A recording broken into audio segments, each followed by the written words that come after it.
We live in an age of silicon and satellites, convinced that we are the first to master the secrets of time and space. But what if I told you that over 1,000 years ago, in the suffocating heat of the Central American jungles, a civilization was already using a binary-like logic to map the stars? They didn't have electricity, yet they invented the concept of zero. They didn't have telescopes, yet their calculations of the solar system are more accurate than many modern models. Today, on Hidden Chronicles, we are stripping away the myths to reveal the terrifyingly advanced engineering of the Maya. We are going deep into their lost labs, their hydraulic wonders, and their cosmic clocks. Was it human genius, or a blueprint left behind by something else? Stay tuned, because the history you are taught is only half the story. To understand the Maya, you must first forget everything you know about ancient technology. While Europe was struggling with basic sanitation, the Maya were masters of hydraulic engineering. In the city of Palenque, they didn't just build near water. They controlled it. They constructed the first known pressurized water systems in the Americas. Using narrowed stone channels, they created the Bernoulli effect, increasing water pressure to supply fountains and perhaps even indoor plumbing. Imagine that, a sophisticated urban water grid engineered centuries before its time. But their most mind-blowing feat, the zeolite filtration system. Recently,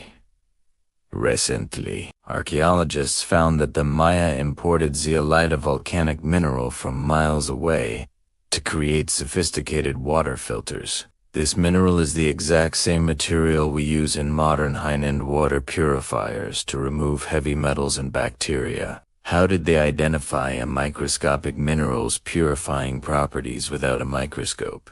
This is the kind of research and development that defines a superpower.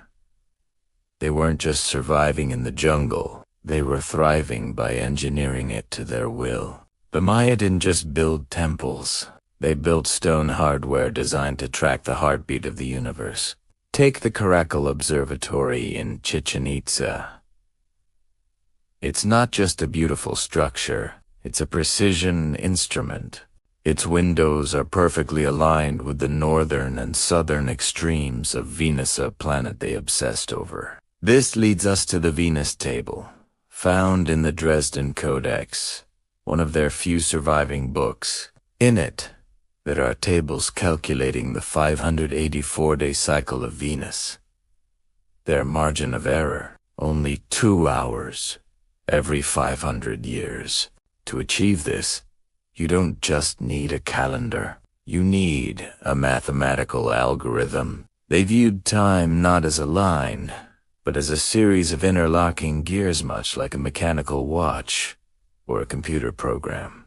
They tracked cycles within cycles, from the 260-day spiritual count to the massive 5,125-year great cycle. To an advertiser today, this represents the pinnacle of big data, the ability to find patterns in chaos and predict future events with stunning accuracy. They were cosmic data scientists, using stone and intellect as their supercomputer. Now let's talk about something rarely discussed. The Maya didn't just farm, they transformed the landscape.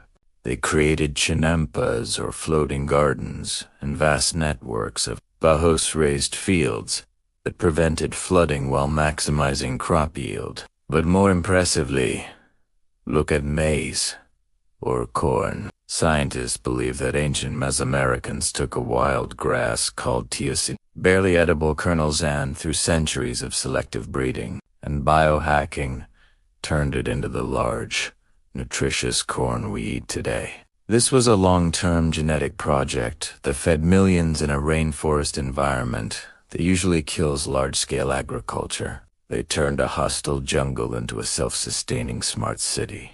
They were the original masters of sustainability and environmental management topics that are more relevant today than ever before. This wasn't just farming.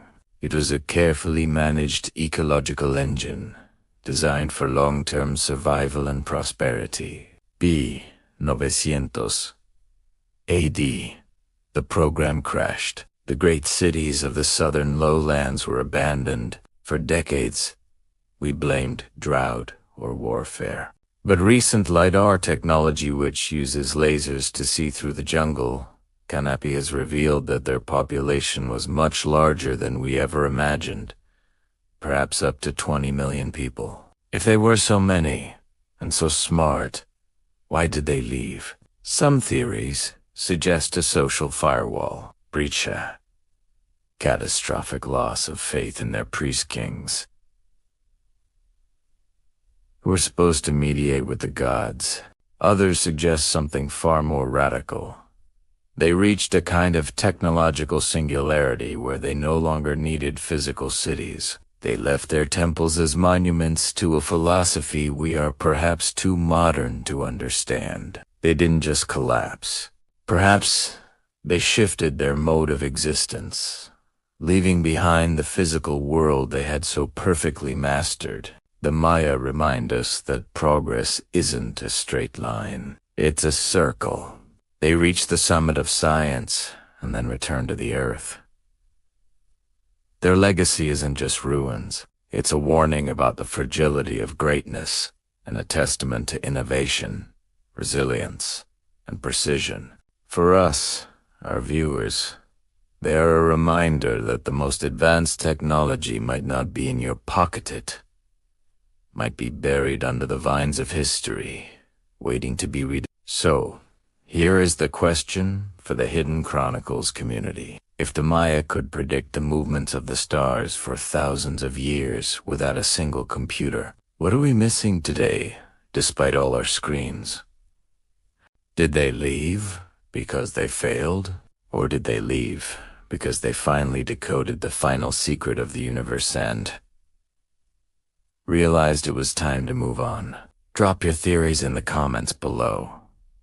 What civilization should we decode next? Hit that subscribe button to join the hunt for the truth. But remember, history is written, but the chronicles are hidden.